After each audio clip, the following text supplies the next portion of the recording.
NEP 2020 राष्ट्रीय शिक्षण नीति शिकवानी नवी दिशा।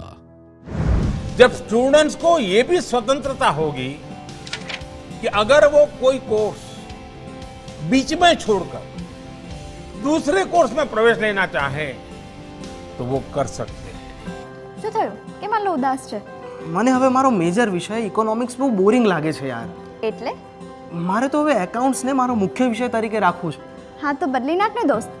પ્રથમ વર્ષ પૂર્ણ કર્યા પછી પણ શું મેજર વિષય બદલી શકું? હાસ તો કેમ નહીં? બીજા વર્ષથી તું તારો મુખ્ય વિષય યુનિવર્સિટીની પરવાનગી સાથે ચોક્કસથી બદલી શકે છે. પણ ખાલી તારે ધ્યાન એટલું રાખવાનું, કોર્સ પૂરો કર્યા પછી ડિગ્રી મેળવતી વખતે કુલ ક્રેડિટના 50% જેટલી ક્રેડિટ તારે તારા મેજર વિષય એટલે કે તારા મુખ્ય વિષયથી મેળવવાના થાય. Super, thanks. National education policy 2020.